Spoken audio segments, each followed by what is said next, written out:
අයිබෝන් අද අපි කතා කරන්න යන්නේ විද්‍යුත් කෝෂ පිළිබඳව.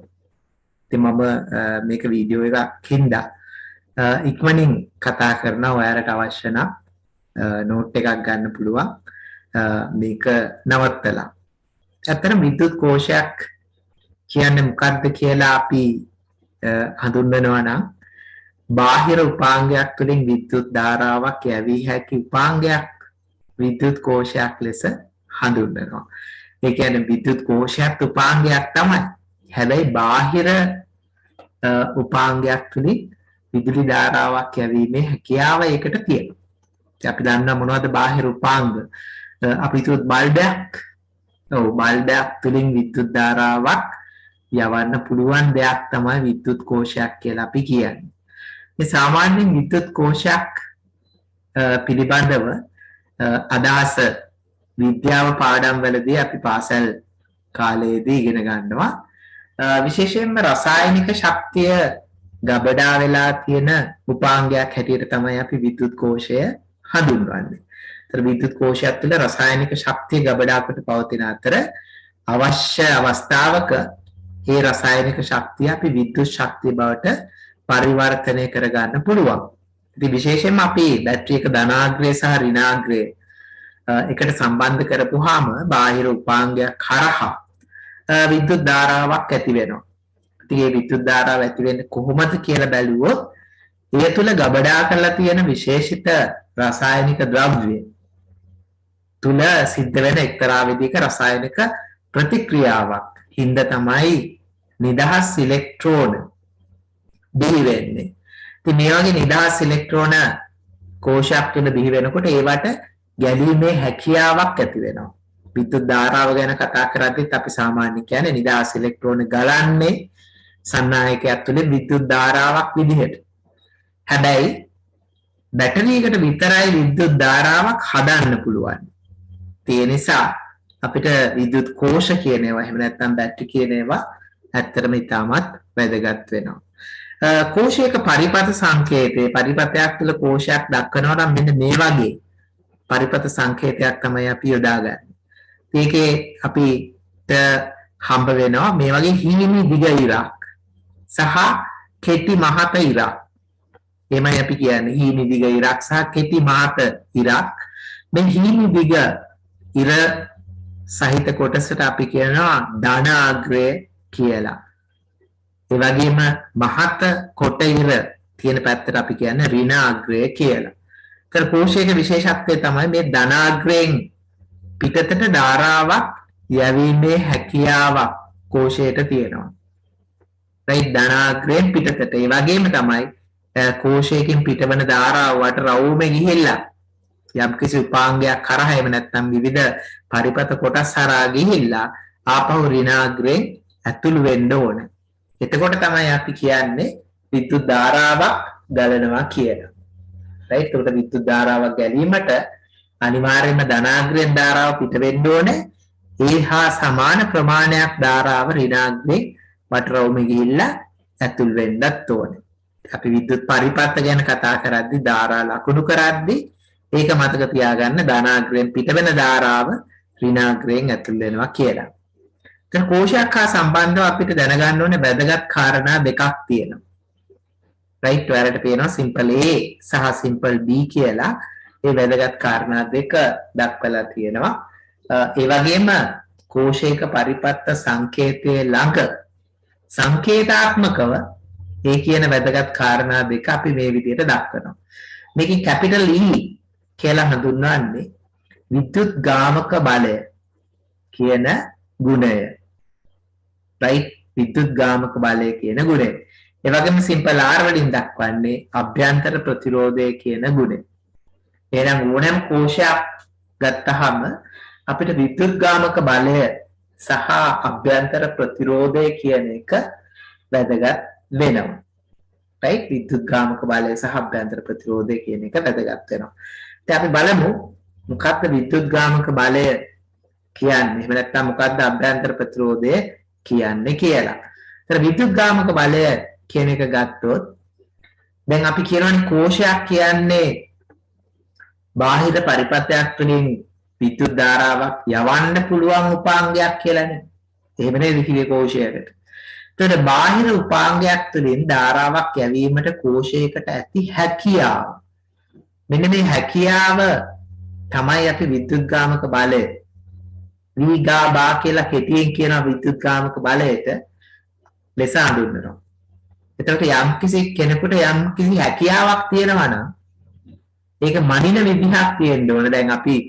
දැන් විවිධ පුද්ගලයෝ බැලුවාම අපි මහන්සි වෙලා වැඩ කරන්න පුළුවන් කම්කරුවෙක් කියලා කියන්නකෝ. කම්කරුවෙක් ඉන්නවා හොඳට ඇඟපත තියෙන. ඒ වගේම තව කම්කරුවෙක් ඉන්නවා බොහොම දුර්වල ශරීරයක් තියෙන. එතකොට කාටද වැඩියෙන්ම වැඩ කරන්න පුළුවන් වෙන්නේ? අර වැඩි ශක්තියක් තියෙන කම්කරුවානේ අපි ඒක එයා දිහා බලලා කියන්න පුළුවන්. right? දැන් මේ වගේ තමයි කෝෂයක් ගත්තාම සමහර කෝෂවලට ධාරාව වැඩි කාලයක් එහෙම නැත්නම් විශාල ධාරාවක් යැවීමේ හැකියාවක් තියෙනවා. සමහර කෝෂවලට එහෙම හැකියාව අඩුයි. එහෙනම් මේ හැකියාව මනින ගුණය තමයි විද්‍යුත්ගාමක බලය කියලා කියන්නේ. ඉතින් මේක කලින් ඔයාලට මතක නම් අපි ප්‍රතිරෝධ ගැන කතා කරද්දී සමක ප්‍රතිරෝධය වගේ දේවල් ගැන කතා කරද්දී කියවන දෙයක් තමයි right ඇත්තටම අපිට පුළුවන් බැටරියක වෝල්ටීයතාවය කියලා අපි හඳුන්වන්නේ මේ විද්‍යුත්ගාමක බලයමයි කියලා කියන්න පුළුවන් right මොකද විද්‍යුත්ගාමක බලය මනින ඒකකයක් වෝල්ට් කියලායි අපි සැලකන්නේ right ඒකට විද්‍යුත්ගාමක බලය වෝල්ට් වලින් මනිනවා නම් අපි වෝල්ටීයතාවය කියලා කලින් කිව්වේ නිකන් 12 වෝල්ට් කියලා කියන්නේ කෝෂයක් දැන් අපි ගොඩක් වෙලාවට දන්නවා වාහන පෙළවන අය දන්නවා වාහනයකට අපි දාන්නේ 12 වෝල්ට් බැටරියක්. එතකොට මොකක්ද මේ 12 වෝල්ට් කියන්නේ? අපි කලින් මේ විද්‍යුත්ගාමක බලය ගැන හඳුන්වන්න කලින් සාමාන්‍ය භාවිතා කරනකොට කියන වෝල්ටීයතාවය කියන එක විද්‍යුත්ගාමක බලයට සමානයි කියලා දැනට ඔයාලට මතක තියාගන්න පුළුවන්. හැබැයි මේ දෙක අතර පොඩි වෙනසක් තියෙනවා. හැබැයි ඔයාලගේ ලෙවල් එකේදී මේ වෙනස පිළිබඳව අපි කතා කරන්නේ නැහැ. එහෙනම් මතක තියාගන්න වෝල්ටීයතාවය කිව්වත් විද්‍යුත්ගාමක බලය කිව්වත් දෙකම එකයි කියලා කිව්වට කමක් නැහැ. හොඳයි. එහෙනම් බාහිර උපාංගයක් තුළින් ධාරාවක් යැවීමට කෝෂයකට ඇති හැකියාව විද්‍යුත්ගාමක බලය ලෙස හඳුන්වනවා කියලා අපි මතක තියාගමු. ඒ වගේම අභ්‍යන්තර ප්‍රතිරෝධය. දැන් ප්‍රතිරෝධයක් කියලා කියන්නේ ධාරාවකට ඇති වෙන බාධාවක් කියලා අපි දන්නවනේ. මේකට කියන්නේ අභ්‍යන්තර ප්‍රතිරෝධය. simple R. එහෙනම් මේ කෝෂය ඇතුලේ ධාරා ගමනට ඇති වෙනවා නම් බාධාවක්. අන්න ඒ බාධාව තමයි අභ්‍යන්තර ප්‍රතිරෝධය කියලා අපි කියන්නේ. ඉතින් අපි බලමු කොහොමද මේ අභ්‍යන්තර ප්‍රතිරෝධය ඇති වෙන්නේ කියලා. කෝෂයක් තුළ විද්‍යුත් ධාරාවක් නිපදවීමේදී විවිධ රසායනික ප්‍රතික්‍රියා සිද්ධ වෙනවා. right විශේෂයෙන්ම ඉලෙක්ට්‍රෝන නිදහස් කිරීමේ රසායනික ප්‍රතික්‍රියා රසායනික ද්‍රව්‍ය ඒ තුළ ගබඩා කරලා තියෙනවානේ. අන්න ඒ ද්‍රව්‍ය ප්‍රතික්‍රියා කරලා නිදහස් ඉලෙක්ට්‍රෝන ඇති කළ ධාරාවක් ගොඩනගනකොට right ඇත්තටම මේ ධාරාව නිපදවන්නට ප්‍රතික්‍රියා සිද්ධ වෙනකොට ඒ වගේ අතුරු ඵල ඇති වෙනවා. අතුරු ඵල කියන්නේ අනවශ්‍ය දේවල්, අනවශ්‍ය ද්‍රව්‍ය, අනවශ්‍ය සංයෝග ඇති වෙන්න පුළුවන්. අන්නේ අනවශ්‍ය ද්‍රව්‍ය මේ ධාරාව නිපදවීමට සම්බන්ධ නොවන වැදගත් නොවන වෙනත් ද්‍රව්‍ය දැන් අපි හිතමු යම්කිසි රසායනික ද්‍රව්‍යයක් තියෙනකොට මේ පරිසරයේ තියෙන ඔක්සිජන් එක්ක එක්කහුව වෙලා ඔක්සයිඩ් හදනවනේ. ඔයාලා අහලා ඇති. දැන් යකඩ වගේ ලෝහයක් ඔක්සයිඩ් හැදුවාම තමයි මලකඩ කියන ඒවා ඇති වෙන්නේ. ඉතින් මලකඩ කියන ඒවා ඇත්තටම ඔක්සයිඩ්, යකඩ ඔක්සයිඩ්. ඒවා ඇත්තටම අපිට ප්‍රයෝජනයක් නැහැ. ඒ උපාංගය දිරලා යනවා කියලානේ අපි කියන්නේ මලකඩ කනවා කියන්නේ දිරා යනවා. අන්න ඒ වගේ අනවශ්‍ය දේවල් වලට අපි කියනවා බයි ප්‍රොඩක්ට්ස් එහෙම නැත්නම් අතුරුඵල. අන්න ඒ අතුරුඵල බැටරියක් ඇතුලේ කෝෂයක් ඇතුලේ අතුරුඵල ඇති වෙනකොට ඒවා මගින් ඒ කෝෂය තුලින් ධාරාව ගලා යාමට බාධාවක් ඇති කරනවා. අන්න ඒක තමයි කෝෂයක අභ්‍යන්තර ප්‍රතිරෝධය හැටියට හඳුන්වන්නේ. කෝෂයක් දිගින් දිගටම භාවිතා කරනකොට අභ්‍යන්තර ප්‍රතිරෝධය කියන එක වැඩි වෙනවා. right? කෝෂ පිළිබඳ කතා කරද්දී අපි භාවිතා කරනව නේද කෝෂ? අපි ඕන තරම් භාවිතා කරනවා. හැමෝටම ටෙලිෆෝන් එකක් තියෙනවනේ. මේ ටෙලිෆෝන් එක charge කරනවා කියලා කියන්නේ අපි මොකක්ද? ඇත්තටම මේක තුල තියෙන බැටරිය. ඒ බැටරියේ කාලය, ඒ කියන්නේ අපි කියන්නේ ඒක වැඩ කරන්න කාලය අවසන් වෙලා ඔන්න හවස් වෙනකොට බැටරිය අනිවාර්යයෙන්ම charge කරන්න ඕනේ. ඒතකොට ওই charge කරනවා කියලා කියන්නේ ඇත්තටම ඒ බැටරියේ අභ්‍යන්තර ප්‍රතිරෝධය වැඩි වෙලා තවදුරටත් ධාරාවක් එළියට දෙන්න බැරි අවස්ථාවටපත් වෙනවා කියන එක තමයි අපි බැටරියක් බහිනවා කියලා කියන්නේ. එහෙනම් අපි මොකද කරන්නේ? බැටරිය නැවත ආරෝපණය කරනවා. නැවත ආරෝපණය කරනකොට කරන්නේ අර ගොඩනැගිලා තියෙන අතුරුඵල ආපහු වෙන් කරලා ඒ සංයෝග මොනවාරි හැදිලා තියෙනවා නම් ඒවා වෙන් කරලා බැටරිය යථා පරිදි සකස් කිරීම තමයි අපි කියන්නේ බැටරියක් ආරෝපණය කරනවා කියලා. හරි. එහෙමනම් ඇත්තටම මේ අභ්‍යන්තර ප්‍රතිරෝධය කියන එක වෙනස් වෙන්න පුළුවන් එකක්. right? කාලයක් භාවිතා කරනකොට අභ්‍යන්තර ප්‍රතිරෝධය ටිකක් වැඩි වෙනවා. වැඩි වෙනකොට තමයි කෝෂයකට ධාරාවක් එවන්න බැරි වෙන්නේ එළියට. ඉතින් ඒ වගේ ඕනෑම කෝෂයක අභ්‍යන්තර ප්‍රතිරෝධයක් තියෙන්න පුළුවන්. සමහර කෝෂවලදී අපි උපකල්පනය කරන අභ්‍යන්තර ප්‍රතිරෝධයක් නැහැ කියලා. හැබැයි ඇත්තටම බැලුවොත් අභ්‍යන්තර ප්‍රතිරෝධයක් කියලා එකක් තියෙන්න ඕනේ. හරි, සාමාන්‍යයෙන් තියෙනවා. ඉතින් හොඳයි. එහෙමනම් දැන් අපි දන්නවා කෝෂයක විද්‍යුත්ගාමක බලය කියන්නේ මොකක්ද? බාහිර ප්‍රතිරෝධයක් තුළින් ධාරාවක් ඇවීමට කෝෂයට ඇති හැකියාව කියන ගුණය. අභ්‍යන්තර ප්‍රතිරෝධය කියන්නේ මොකද්ද? ධාරාව ඇති කරන රසායනික ප්‍රතික්‍රියා මගින් ඇති කරන අතුරුඵල. ධාරාව ගොඩනැගෙන රසායනික ප්‍රතික්‍රියා සිද්ධ වෙනකොට ඒවයෙන් ඇති වෙන අතුරුඵල හින්දා තමයි අභ්‍යන්තර ප්‍රතිරෝධයක් ඇති වෙන්නේ. ඉතින් ඔය කාරණා දෙකම සහිතව තමයි අපි හැන්දලේම කෝෂයක් සම්බන්ධ කරගෙන විවිධ පරිපත්වල ඒක යොදාගනිද්දී ඒ පිළිබඳ අපි කෝෂය පිළිබඳ හොඳින් දන්නවනම් මෙන්න මේ වගේ කෝෂයට අදාළ විද්‍යුත්ගාමක බලය සහ අභ්‍යන්තර ප්‍රතිරෝධය කෝෂයේ ළඟම ලකුණු කරනවා. උදාහරණයක් හැටියට පහත ලෙස දක්වා ඇති කෝෂයක් සැලකන්න. ඉතින් මේ පරිපත සංකේතයෙන් අපි දන්නවා මේක විද්‍යුත් කෝෂයක් කියලා. මම කිව්ව විදිහට මේ පැත්ත ධනාග්‍රය, මේ පැත්ත ඍණාග්‍රය කියලායි අපි කියන්නේ. ඒකෙන් ධාරාවක් මේ විදිහට එළියට යවන්න පුළුවන්, ධනාග්‍රයෙන් පිටතට යවන්න පුළුවන්. ඒ ධාරාව සාමාන්‍යයෙන් අපි I කියලා දක්වනවා. ඒතර මේ බැටරිය, දැන් බැටරිය කියලාත් කියනවා, කෝෂය කියලාත් කියනවා නේ. right. ඒතර අපි කෝෂය හෝ බැටරිය කියනකොට කියන්නේ කෝෂය කියලා, නිකන් කියනකොට කියන්නේ බැටරිය කියලා. සමහර වෙලාවට කෝෂ ගණනාවක් එක්කව කරපුවාම බැටරියක් හැදෙනවා කියලාත් කියනවා. කොහොම නමුත් මෙන්න 12 වෝල්ට් 2 ඕම් කියලා දක්වලා තියෙන කෝෂයේ විද්‍යුත්ගාමක බලය E වල වටිනාකම තමයි 12 වෝල්ට් කියන්නේ. ඒ වගේම අභ්‍යන්තර ප්‍රතිරෝධයේ අගය සිම්පල් R 2 ඕම් කියලා කියනවා. ඉතින් අපි ඇත්තටම ප්‍රායෝගිකව භාවිතා කරද්දී මේ 2 ඕම් කියන ප්‍රතිරෝධය එන්න වැඩි වෙනවා. නමුත් අපි මෙතනදී උපකල්පනය කරමු ගැටළු විසඳීමේදී විශේෂයෙන්ම විද්‍යුත්ගාමක බලය වගේම අභ්‍යන්තර ප්‍රතිරෝධයක් නොවෙනස්ව පවතිනවා කියලා අපි හිතනවා බැටරියක. right? එතකොට ඔයාලගේ මට්ටමේදී අපි හිතමු ඕනෑම කෝෂයක් දෙනකොට විද්‍යුත්ගාමක බලයක් තියෙනවා, අභ්‍යන්තර ප්‍රතිරෝධයක් තියෙනවා, මේ දෙකම නොවෙනස්ව පවතිනවා කියලා අපි හිතමු. හරි?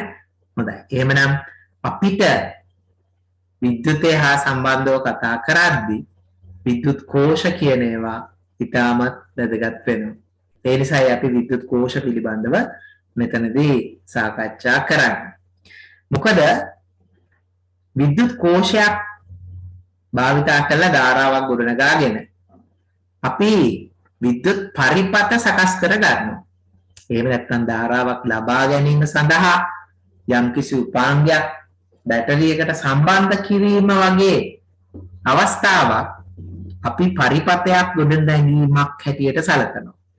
ඔයාලා අහලා ඇති විද්‍යුත් පරිපථ කියන දේවල් පිළිබඳව නේද? විද්‍යුත් පරිපථ බොහොම සංකීර්ණ විද්‍යුත් පරිපථ තියෙනවා. නමුත් ඒ අතර සරල පරිපථය එවත් සරල පරිපථ බහුවචනයේ සරල පරිපථ කියන්නේ මොනවද කියලා අපි බලමු. සාමාන්‍යයෙන් කියන්නේ දැන් පරිපථයක් වුණොත් මොනවද ඒකට තියෙන්න ඕනන්නේ? දැන් පරිපථයක් නම් ඒකේ ධාරාවක් ගලන්න ඕනේ. රයිට්? ඒකේ බැටරියක් තියෙන්නත් ඕනේ. නිකන් පරිපථයක් තිබ්බට වැඩක් නැහැ. ධාරා ගලන පරිපථයක් ගැන මේ කතා කරන්නේ. එහෙම ධාරා ගලන්න නම් විද්‍යුත් කෝෂයක් තියෙන්න ඕනේ. තව මොනවද? ස්විච් තියෙන්න පුළුවන්, බල්බ තියෙන්න පුළුවන්, වෙන වෙන විවිධාකාර දේවල් විද්‍යුත් පරිපථයක් තුළ තියෙන්න පුළුවන්. නමුත් සරල පරිපථයක් කියලා හඳුන්වන්නේ මෙන්න මේ වගේ එකකට. විද්‍යුත් පරිපථයක් සතු විය යුතු අවම උපාංග පමණක් සහිත පරිපථයක් සරල පරිපථයක් ලෙස සැලකෙනවා. පහත දැක්වෙන්නේ එවැනි පරිපථයක්. මොකද බලන්න සරල පරිපථයක් කියන්නේ මොකක්ද? විද්‍යුත් පරිපථයක් හැටියට තියෙන්න ඕන අවම දේවල් දෙකක් අපිට හඳුනා ගන්න පුළුවන්. එකක් තමයි විද්‍යුත් කෝෂයක්. කෝෂයක් නැත්නම් ඒක විද්‍යුත් පරිපථයක් වෙන්නේ නැහැ. රයිට්? ඒ කියන්නේ ප්‍රතිරෝධ ටිකක් නිකන් එක්කව කරලා අපිට නිකන් පරිපථයක් අඳින්න පුළුවන්. හැබැයි ඒක සම්පූර්ණ පරිපථයක් වෙන්නේ මේ වගේ කෝෂයක් තිබ්බොත්. ආයෙ මොනවද තියෙන්න ඕනේ? බාහිර ප්‍රතිරෝධයක් කියලා දෙයක් තියෙන්න ඕන. කෝෂයක් විතරක් තිබ්බට බෑ. බාහිර උපාංගයක් තියෙන්නත් ඕන. මේ උපාංගය තමයි පොදුවේ ඕනෑම උපාංගයකට ප්‍රතිරෝධයක් තියෙනවා. බල්බයක් ගත්තොත් ඒ බල්බේ ප්‍රතිරෝධය කියලා දෙයක් තියෙනවා. ෆෑන් එකක් ගත්තොත් ෆෑන් එකේ ප්‍රතිරෝධය කියලා දෙයක් තියෙනවා. ඒක ඕනෑම උපාංගයකට විද්‍යුත් ප්‍රතිරෝධයක් තියෙනවා. එහෙනම් බැටරියක් සහ උපාංගයක්. එහෙම නැත්නම් සරලව කිව්වොත් බැටරියක් සහ බාහිර ප්‍රතිරෝධයක් සහිත පරිපථයක් තමයි අපි සරල පරිපථයක් කියලා කියන්නේ. ඒතර ඒක බැටරියක් විතරක් තිබිලත් බෑ. ප්‍රතිරෝධයක් විතරක් තිබිලත් බෑ. බැටරියක් සහ තනි ප්‍රතිරෝධයක් තිබුණොත් අපි මේ වගේ අවස්ථාවකට කියනවා සරල පරිපථයක් කියලා. හරි? ඒතර බැටරියක් තියෙනවා, ප්‍රතිරෝධයක් තියෙනවා. එහෙමනම් මේක මේ විදිහට සම්බන්ධ කරලා තිබ්බොත් මේ බැටරියේ බලන විද්‍යුත්ගාමක බලය තමයි E කියන්නේ. ඒ කියන්නේ මේකේ ධාරාව යැවීමට ඇති හැකියාව.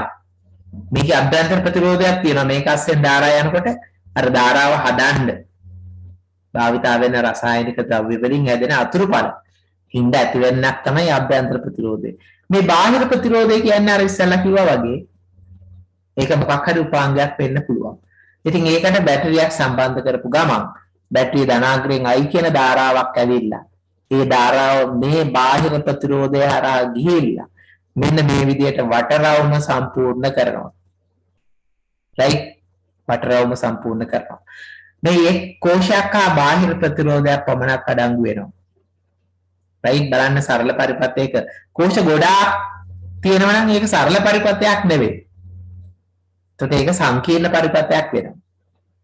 රයිට්? එතකොට සරල පරිපථයක් හැටියට අපි හඳුන්වන්නේ මෙන්න මෙවැනි පරිපථයක්. ඒක මතක තියාගන්න. මේ වචනේ සරල පරිපථයක් කියන්නේ කෝෂයක් සහ බාහිර ප්‍රතිරෝධයක්. කෝෂයේ තියෙන අභ්‍යන්තර ප්‍රතිරෝධයක් සහ විද්‍යුත්ගාමක බලයක්. මේ තියෙන කෝෂයේ විද්‍යුත්ගාමක බලය E හා අභ්‍යන්තර ප්‍රතිරෝධය සිම්පල් R කියලා. හොඳයි. එතකොට මේ සරල පරිපථය හා සම්බන්ධව වැදගත් සමීකරණයක් අපි ලබා ගන්න යනවා. ඒකට කියන්නේ සරල පරිපථ සූත්‍රය කියලා. මේ සරල පරිපථ සූත්‍රය ගොඩනගද්දී මෙන්න මේ කාරණා ටික වැදගත් වෙනවා. මෙතනදී අපි හොයලා බලනවා මෙන්න මේ බැටරිය මගින් රයිට් විද්‍යුත් කෝෂයක් කියලා අපි කියන්නේ. විද්‍යුත් කෝෂයක් මගින් සරල පරිපථයක් තුල කාරණා දෙකක් ඉෂ්ට කරලා දෙනවා. right මෙයා මෙතන ඉඳගෙන මොනවද කරන්නේ? මෙයා මෙතන ඉඳලා වැඩ දෙකක් කරනවා. එකක් තමයි මේ කෝෂයේ විද්‍යුත් ගාමක බලය තමයි කැපිටල් R කියන බාහිර ප්‍රතිරෝධය හරහා ධාරාවක් ගලා යන්න අවශ්‍ය විභවාන්තරය සපයලා දෙන්නේ. ඒ විතරක් නෙවෙයි. මේ විද්‍යුත් ගාමක බලය මගින් මේ බැටරිය හරහා යනකොටත් තව ප්‍රතිරෝධයක් තියෙනවා. අභ්‍යන්තර ප්‍රතිරෝධය. එයා හරහා ධාරාව ගලා යන්න අවශ්‍ය විභවාන්තරය සපයනවා. එහෙමනම් මතක තියාගන්න මෙන්න මේ කාරණේ. සරල පරිපථයක යොදා ඇති කෝෂයක අපි කිව්ව විද්‍යුත් ගාමක බලය මගින් කාර්යයන් දෙකක් ඉටු කරනවා. පළවෙනි කාර්යය තමයි බාහිර ප්‍රතිරෝධය හරහා දැන් මේ ධාරාව ගලනවානේ. මේ ධාරාව කියන්නේ අපි තුමු වතුර පාරක් කියලා මොකක් හරි එකක් මේක අස්සෙන් තල්ලු කරලා යවන්න ඕනේ. එතකොට ඒ සඳහා කරන බලපෑම තමයි අපි කියන්නේ විභවාන්තරයක් ලබා දෙනවා කියලා. මතකයි නේද ඕම්ගේ නියමයට අනුව යම් කිසි පරිපථයක් යම් ප්‍රතිරෝධයක් තුළින් ධාරාවක් ගලනවා නම් ඒ සඳහා විභවාන්තරයක් ලබා දෙන්න ඕනේ. එතකොට කවුද මෙයා හරහා ධාරාව ගලන්න අවශ්‍ය විභවාන්තරය ලබා දෙන්නේ? මෙන්න මේ කෝෂයේ විද්‍යුත් ගාමක බලය. එයා කරන එක කාර්යයක් තමයි බාහිර ප්‍රතිරෝධය හරහා ධාරාව ගලා යාමට අවශ්‍ය විභවාන්තරය VR කියන එක ලබා දෙන්න. අපි ඒක සංකේතවත් කරනවා VR කියලා. හරි. දෙවන කාරණේ දැන් මෙතන බාහිර ප්‍රතිරෝධය මෙහෙම ඇඳා නැත්තම් ඇඳලා තියෙනවා. අභ්‍යන්තර ප්‍රතිරෝධය මේ කෝෂය අස්සේ තියෙන එක. ඒක අඳින්න බෑ. ඒ නිසා මෙතන නිකන් R කියලා දාලා තියෙනවා. හැබැයි ඒකත් මේ වගේ ප්‍රතිරෝධයක් තමයි ඇතුලේ තියෙන්නේ. එහෙනම් එයා හරහත් මේ වටරවුමේ අයි ධාරාව යනවනේ. වටරවුමේ යනකොට මෙයා හරහා යවන්න ඕනේ තල්ලු කරලා. ඒ වගේම මේ කෝෂයේ අභ්‍යන්තරයේ තියෙන සිම්පල් R කියන ප්‍රතිරෝධය හරහත් ධාරාව යවන්න ඕනේ. එහෙනම් අභ්‍යන්තර ප්‍රතිරෝධය හරහා ධාරාව ගලා යාමට අවශ්‍ය විභවාන්තරය ලබා දීමක් සිද්ධ කරනවා. ඒක අපි සිම්පල් VR කියලා හිතමු. එහෙමනම් මම නැවතත් මේ රූපයම ඇඳගෙන මෙන්න මෙහෙම ලකුණු කරලා පෙන්නනවා. මේ විද්‍යුත් ගාමක බලය මගින් කරන කාර්යය බාහිර ප්‍රතිරෝධය හරහා right බාහිර ප්‍රතිරෝධය හරහා කැපිටල් I ධාරාවක් ගලා යාමට අවශ්‍ය right කැපිටල් I ධාරාවක් අපි ඒක ලකුණු කරමු මෙතන දැන්. අපිට ලකුණු කරන්න පුළුවන්. කැපිටල් I ධාරාවක් ගලා යන්න අවශ්‍ය විභවාන්තරය සපයනවා. right හොඳයි මම බලන්නම්. ඔව් මේ විදිහට අපිට පුළුවන් ධාරාව ලකුණු කරන්න. right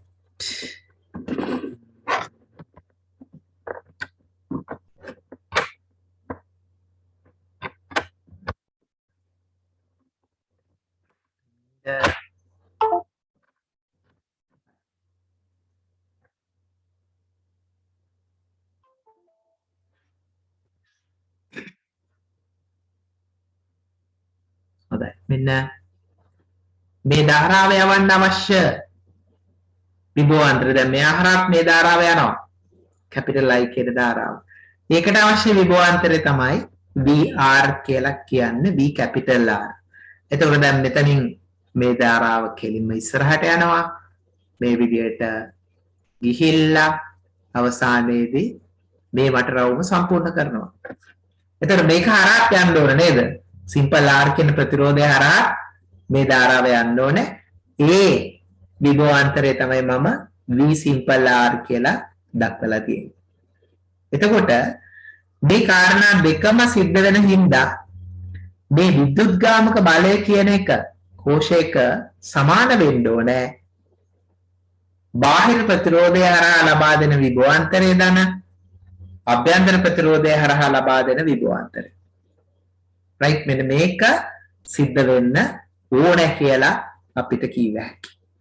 එහෙනම් ඇත්තටම එතනදී මෙන්න මේ සම්බන්ධය ඉතාමත් වැදගත් වෙනවා අපිට ඊවලාගේ VR ධන V simple R ට සමාන වෙන්න ඕනේ කියලා ලියන්න පුළුවන්. right? එතකොට ඕම්ගේ නියමයට අනුව අපි දන්නා ඕම්ගේ නියමයට අනුව V සමානයි IR වෙනවනේ. right? ඕම්ගේ නියමයට අනුව V සමානයි IR වෙනවා.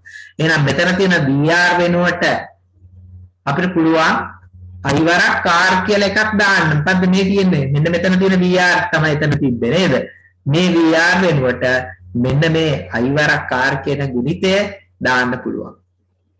right? එහෙනම් V සමානයි IR කියන සම්බන්ධය ඕම්ගේ නියමයේ පාවිච්චි කරලා අපිට VR වෙනුවට I වරක් capital R කියන එක දාන්න පුළුවන්. ඒ විතරක් නෙවෙයි. V simple R කියන්නේ මොකක්ද? මේ ධාරාව දැන් මේ ධාරාව simple R කියන ප්‍රතිරෝධය හරහා යනවනේ. එහෙමනම් VR සඳහා අපිට ලියන්න පුළුවන් I වරක් R ගුණිතය. මෙතනදී I කියන්නේ capital I, පරිපත්තේ යන ධාරාවමයි. හැබැයි ප්‍රතිරෝධය හැටියට අපි දාන්න ඕනේ simple R කියන එක. එහෙමනම් VR වගේම right මෙන්න මේ VR වගේම V simple R කියන අගයටත් අපිට තියෙනවා දැන් කැලි දෙකක්. එහෙනම් මෙන්න මේකේ දැන් ආදේශ කරන්න පුළුවන් නේද? මොනවද ආදේශ කරන්නේ? VR වෙනුවට I වරක් capital R. ඒ වගේම V simple R වෙනුවට I වරක් simple R ආදේශ කරන්න පුළුවන්. එහෙමනම් මේ විදිහට ආදේශ කරලා තමයි අවසානයේදී මෙන්න මේ සමීකරණය අපිට ලැබෙන්නේ. right? මෙන්න මේ සමීකරණය ලැබෙන්නේ. බලන්න මොකක්ද මෙතන තියෙන්නේ? මෙන්න මේකේ VR වෙනුවට I වරක් simple I වරක් capital R කියන අගේ ආදේශ කරලා තියෙනවා. ඒ වගේම V simple R වෙනුවට I වරක් simple R කියන අගේ ආදේශ කරලා තියෙනවා. එහෙමනම් මෙතන අපිට ලැබෙන මේ සම්බන්ධය හරිම වැදගත්. මේකට තමයි අපි කියන්නේ සරල පරිපත සූත්‍රය කියලා. හැබැයි සරල පරිපත සූත්‍රය ලියනකොට අපිට පේනවා capital I කියන එක දකුණු පැත්තේ පළවෙනි පදයේ වගේම දෙවන පදයේ තියෙනවා. එහෙමනම් අපිට පුළුවන් මේ I කියන එක උක්ත කරගන්න. right? I කියන එක උක්ත කරගන්න පුළුවන්. එහෙමනම් අපි okay.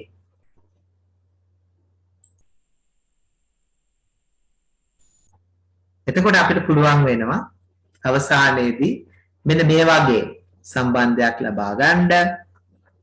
කද්දේ සම්බන්ධයේ තියෙන්නේ capital E වලගේ සමානයි I වරක් capital R ධන simple R. එතන මොකද කරලා තියෙන්නේ මෙතනින් මෙතෙන් වෙනකොට මෙතන තියෙන මේ IR ධන I simple R කියන එකේ I කියන එක උක්ත කරපුවාම එහෙම නැත්නම් I කියන එක එළියට ගත්තාම මෙන්න මේ වගේ වරහණක් ඇතුලේ අපිට දාන්න පුළුවන් I වරක් capital R ධන simple R කියලා. ඉතින් ඇත්තටම මෙතන තියෙන්නේ මොකක්ද කියලා බැලුවොත් සාමාන්‍යයෙන් අපි දකින right මෙන්න මෙතනදී අපි දකින සාමාන්‍ය පරිපතයක තියෙන දේවල් E තියෙනවා simple R තියෙනවා capital R තියෙනවා capital I තියෙනවා. අන්න ඒව අතර සම්බන්ධය තමයි මේ අපි ගොඩනගගෙන තියෙන්නේ. right ගොඩනගාගෙන තියෙන්නේ capital E capital I capital R සහ simple R අතර සම්බන්ධය. ඉතින් මේ සම්බන්ධයට අපි විශේෂ නමක් දීලා තියෙනවා. right මේ සම්බන්ධයට අපි කියන්නේ සරල පරිපත සූත්‍රය කියලා. right සරල පරිපත සූත්‍රය. ටක් ගාලා අපිට ලියන්න පුළුවන් සරල පරිපත සූත්‍රය කියන්නේ E සමානයි I වරක් capital R ධන simple R කියලා. ඒක මතක තියාගෙන ඉන්න ඕනේ. හරිද? එහෙනම් ඔන්න මතක තියාගන්න කොහොමද අපි සරල පරිපත සූත්‍රය ලබා ගත්තේ? සරල පරිපත සූත්‍රය ලබා ගන්න ඉස්සෙල්ලාම සරල පරිපතයක් සලකන්න. ඒ සරල පරිපතේ විද්‍යුත්ගාමක බලය E, අභ්‍යන්තර ප්‍රතිරෝධය R, බාහිර ප්‍රතිරෝධය capital R. මේක ධනාග්‍රයෙන් I ධාරාවක් එනවා නම් මේ ධාරාව ගලන්න අවශ්‍ය දේවල් වන capital R හරහා විභවාන්තරය VR සහ simple R හරහා විභවාන්තරය V simple R සපයන්නේ මෙන්න මෙයා. එහෙනම් ඊවලගේ අපි ලියනවා BR ධන V simple R කියලා. මේ ඇවිල්ලා R ප්‍රතිරෝධය හරහා විභවාන්තරය. මේ ඇවිල්ලා අභ්‍යන්තර ප්‍රතිරෝධය හරහා විභවාන්තරය. හැබැයි මේ විභවාන්තර කියන්නේ ඕම්ගේ නියමයට අනුව I වරක් කැපිටල් R සහ I වරක් සිම්පල් R වෙනවා. මේ දෙක ආදේශ කරන්නයි තියෙන්නේ. ආදේශ කරපුවාම අපිට මේ වගේ සම්බන්ධයක් ලැබෙනවා. ඒකෙන් I එළියට ගත්තාම ඔන්න E සමානයි I වරක් කැපිටල් R දැන සිම්පල් R කියන සරල පරිපත සූත්‍රය අපිට ලැබෙනවා. මේ සරල පරිපත සූත්‍රය ඕනෑම වෙලාවක මේක සම්මත සමීකරණයක් හැටියට ඕනෑම වෙලාවක භාවිතා කරන්න පුළුවන්. හැබැයි මේක ඔප්පු කරන්න කිව්වොත් මේ ක්‍රමය මතක තියාගන්න මේක ඔප්පු කරන්න. හරි.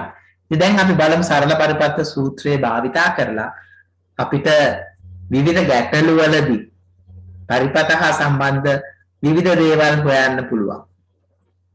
හොඳයි මෙන්න අපේ පළවෙනි උදාහරණය. උදාහරණ 1 right අපිට කියනවා පහත පරිපතේ කෝෂයෙන් ඇද ගන්නා ධාරාව සොයන්න. 6 ඕම් ප්‍රතිරෝධයේ දෙකලවර විභවාන්තරයේ කොපමණද කියලා අහනවා. ඒතර මෙන්න පරිපතයක් දීලා තියෙනවා. මේ දම් පාටින් I කියලා ලකුණු කරලා තියෙන්නේ මම. ඒ වගේම කොළ පාටින් B කියලා දාලා තියෙන්නේ පස්සේ මම දාලා තියෙන්නේ ඔයාලට දෙන්නේ අපි තුන් ගානක් හැටියට දෙන්නේ පාට පරිපතේ කිව්වහම කෝෂය දෙනවා. එකේ ළඟ මෙන්න මෙහෙම ලියලා තියෙනවා නම් 4 වෝල්ට් සහ 2 ඕම් කියලා. රයිට් මේකට අපි කියවන්නේ ඕම් කියලා නෙවෙයි ඕමෙගා කියන සංකේතය. මේකේ තේරුම විද්‍යුත්ගාමක බලය 4යි. සහ අභ්‍යන්තර ප්‍රතිරෝධය 2 ඕම් කියන එක තමයි මේකේ තේරුම. රයිට් එතකොට බලන්න මේක සරල පරිපතයක් නේද? ඔන්න අපි සරල පරිපතයක් හඳුනා ගන්න හැටි. කෝෂයකුයි බාහිරව එක ප්‍රතිරෝධයකුයි තියෙනවා. අපිට මේක සරල පරිපතයක් හැටියට සලකන්න පුළුවන්. හරි. එතකොට අපි මේකේ තියෙන දේවල් හඳුනා ගන්න ඕනේ. බලන්න මේකේ E කියන්නේ මොකක්ද? 4 වෝල්ට්. A විද්‍යුත්ගාමක බලය. සිම්පල් R අභ්‍යන්තර ප්‍රතිරෝධය කියන්නේ 2 ඕම් බව මේකෙන් හඳුනා ගන්නවා.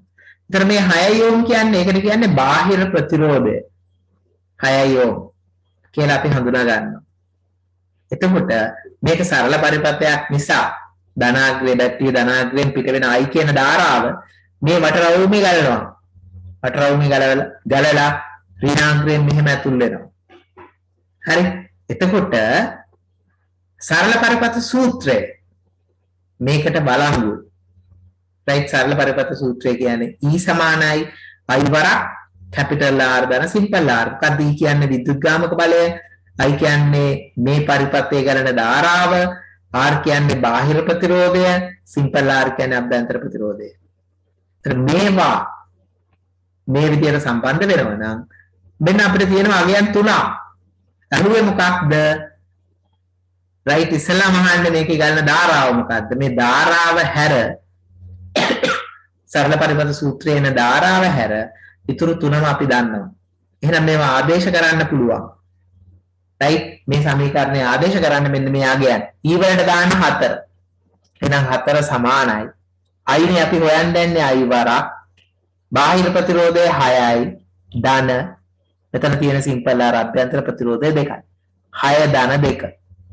එහෙනම් 4 සමානයි I වරක් 6 ධන 2 නම් මේ දෙක අපිට එකතු කරන්න පුළුවන් 8යි කියලා. 4 සමානයි I වරක් 8 නම් I කියලා කියන්නේ I යුක්ත කරනකොට 4 බෙදන්න ඕන 8ෙන්. 4 බෙදීම 8යි කියන්නේ 0.5යි. අපි මේ හොයන්නේ ධාරාවක් නිසා. right ධාරාවක් නිසා ඒක ඇම්පියර කියන ඒකකය මගින් දක්වන්න ඕනේ. එහෙනම් කෝෂය තුලින් ගලා යන ධාරාව. එහෙම නැත්නම් කෝෂය තුලින් ඇද ගන්න මේ කට්ටිය මෙයානේ ඇද ගන්න නේද? කෝෂය තුලින් ගලා යන හරි ඇද ගන්නා හරි ධාරාව 0.5යි කියලා අපිට කියන්න පුළුවන්. හරි. කෝෂය තුලින් ඇද ගන්නා ධාරාව ඇම්පියර 0.5ක් වෙනවා. ඒතර ඒක එක ප්‍රශ්නයක් හැටියට වුණ අපි ඒක උත්තරයක් දුන්නා. ඊළඟට අපෙන් අහනවා 6 ඕම් ප්‍රතිරෝධයේ දෙකලවර විභවාන්තරය කොපමණද? අන්න ඒක තමයි මම මේ D කියලා දක්වලා තියෙන්නේ. right මෙයා හරහා විභවාන්තරය මොකක්ද කියලා අපෙන් අහනවා. ඇත්තටම මෙයා හරහා විභවාන්තරය අපිට හරි ලේසියෙන් හොයන්න පුළුවන් ඕම්ගේ නියමයේ භාවිතා කරලා. ඕන්ගේ නියමයට අනුව ඕනෑම පරිපත්‍යයක තියෙන ප්‍රතිරෝධයක් කරහා ගලන ධාරාව දන්නවනම් විභවාන්තරය කියන්නේ I වරක් කාරණේ. එහෙනම් R තියෙනවා 6යි. I කියන්නේ මොකක්දයි? අපි හොයාගත්ත මෙන්න 0.5යි කියලා. එහෙමනම් අපිට මේ B කියන ආගේ හොයන්න පුළුවන් I වරක් 6 එහෙම නැත්නම් 0.5 වරක් 6 කියලා. ඒක තමයි මම ඊළඟට හොයලා තියෙනවා. මෙන්න එහා පැත්තේ B = IR කියන සමීකරණයේ ආදේශයෙන් 6 ඕම් ප්‍රතිරෝධය හරහා විභවාන්තරයේ V කියන්නේ I වෙනුවට දාන්න අපි පරිපත්තිය ගලන ධාරාව හැටියට හඳුනාගත්ත 0.5 වරක් 6. 6 කියන්නේ අපි කරන ප්‍රතිරෝධය. ඒතර 0.5 වරක් 6 කියලා කියන්නේ ඇත්තටම 3යි. 0.5 කියන්නේ භාගයයි කියලා ගන්න පුළුවන්. එහෙම නැත්නම් ඔයාලා කැලලකින් සුළු කරගත්තොත් 0.5 වරක් 6 කියන්නේ 3යි වෝල්ට් කියලා අපිට ලැබෙනවා. right එහෙනම් අපේ පළවෙනි උදාහරණය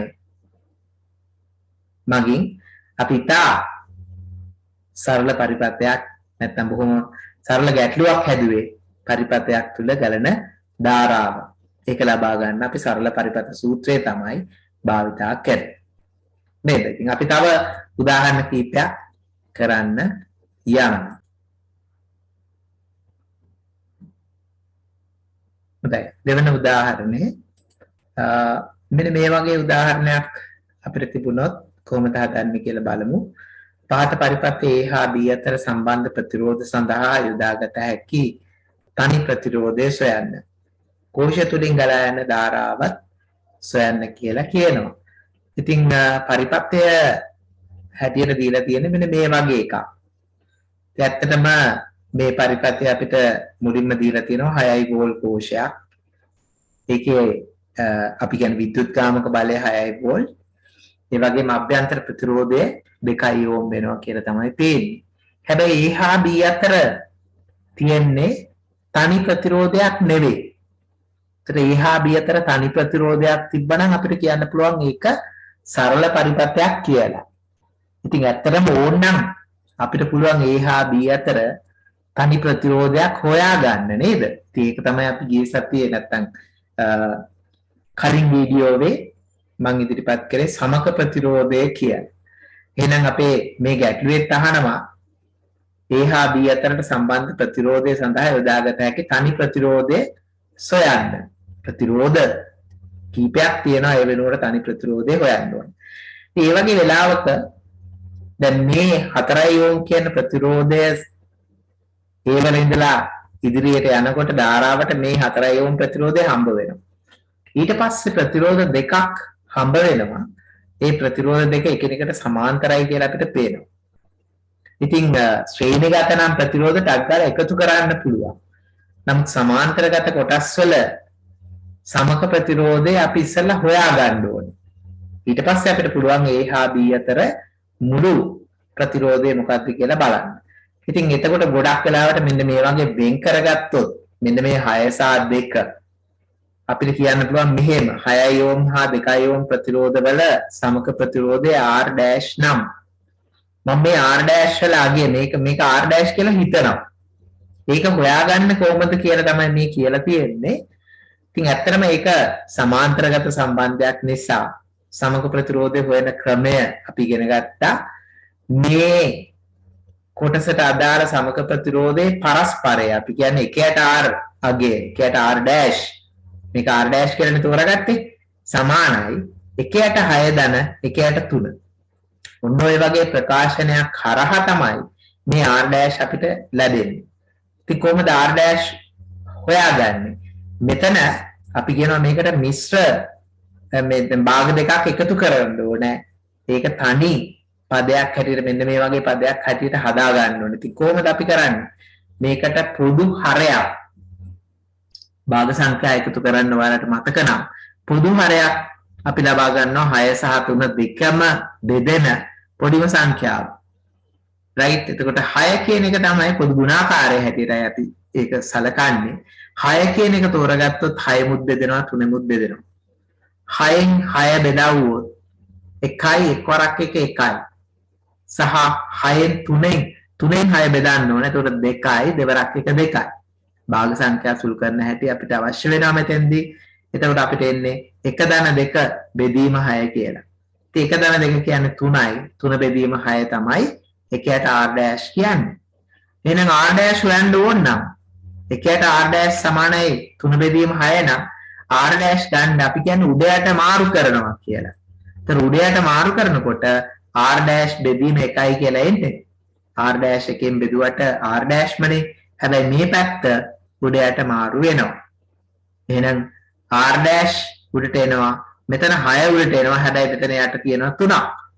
එතකොට 3 බෙදීම 6 උඩයට මාරු කරපුවාම 6 බෙදීම 3 වෙනවා. 6 බෙදීම 3යි කියන්නේ 2යි. එහෙනම් මේ කෑල්ල වෙනුවට අපිට දාගන්න පුළුවන් තනි කොටස 2 ඕම් වෙනවා කියලා කිව්ව හැකියි. එතකොට මේ කෑල්ලේ සමක ප්‍රතිරෝධය වෙනම හොයාගමු. එතකොට දැන් පුළුවන් ද A හා B අතර සමක ප්‍රතිරෝධය හොයන්න? පුළුවන්. මොකද A හා B අතර තියෙන මේ දෙක වෙනුවටම දෙකක් දැම්මොත් මෙතන 4ක් තියෙනවා. 4 සහ 2 එකතු කරන්න. එහෙනම් A හා B අතර සමක ප්‍රතිරෝධය වෙන්නේ අපි ඒක RAB කියලා ලිව්වොත් මොකක් හරි සංකේතයක් පාවිච්චි කරන්න පුළුවන්. මෙතන 4ක් තියෙනවා. ඉස්සරහට මේ දෙන්න වෙනුවට 2යි 4යි 2යි 6යි ඕම් කියලා කිව්ව හැකියි. එහෙනම් පළවෙනි කොටස අපි කරා පහත පරිපථ A හා B අතර සම්බන්ධ ප්‍රතිරෝධ සඳහා යොදාගත හැකි තනි ප්‍රතිරෝධයවත් සමක ප්‍රතිරෝධය හෙව්වා 6යි ඕම් කියලා. හරි. ඒතර කෝෂය තුලින් ගලා යන ධාරාව සොයන්න කියලා අපිට කියනවා. දැන් මෙතන තනි ප්‍රතිරෝධයකට තුල්‍ය කරගත්ත නිසා මේ පරිපථය දැන් බොහොම සරල එකක් බවට පත් වෙනවා. එහෙනම් අපිට කියන්න පුළුවන් A හා B අතරට ඉහත තනි ප්‍රතිරෝධය සම්බන්ධ කරපුවාම එය සරල පරිපථයක් බවට තුල්‍ය වෙනවා. සරල පරිපථයක් බවට පත් වෙනවා කියන එක තමයි තුල්‍ය වේ කියලා කියන්නේ. එහෙනම් මේ සරල පරිපථය අපි හඳුනා ගමු.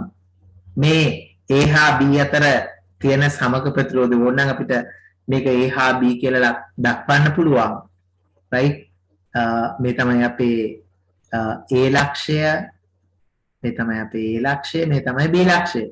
A හා B අතරට අපි හොයාගත්ත 6 ඕම් කියන තනි ප්‍රතිරෝධය දැම්මා. එතකොට දැන් ඒක සමක ප්‍රතිරෝධයක් හැටියට ක්‍රියාත්මකයි.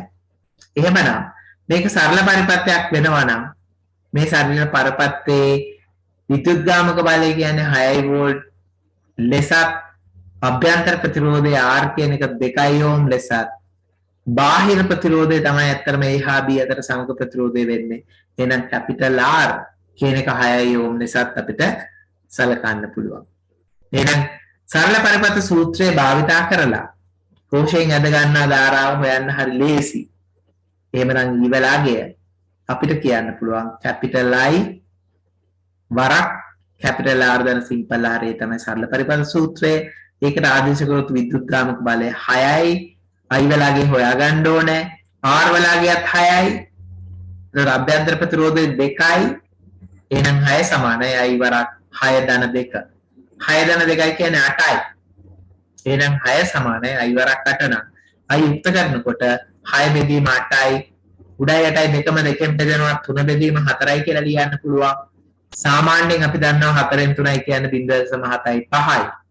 එහෙම නැත්නම් ඔයාලා කැල්කියුලේටරෙන් 3 බෙදීම 4 බැලුවොත් 0.75යි කියලා එනවා. මේක ධාරාවක් නිසා අපි ඒක ඇම්පියර වලින් දක්වනවා. right? I වලාගේ 0.75 ඇම්පියර කියලා අපිට දක්වන්න පුළුවන්. ඉතින් තවත් උදාහරණයක් තියෙනවා. මෙන්න මේ වගේ පහත පරිපථයේ දැක්වෙන කෝෂයේ විද්‍යුත්ගාමක බලය හෝ අභ්‍යන්තර ප්‍රතිරෝධයේ අගය නොදනි. right? අපිට කෝෂයක් තියෙනවා මෙන්න මේ වගේ පරිපථයක් දීලා E සහ R මේ දෙකම දන්නේ නැහැ.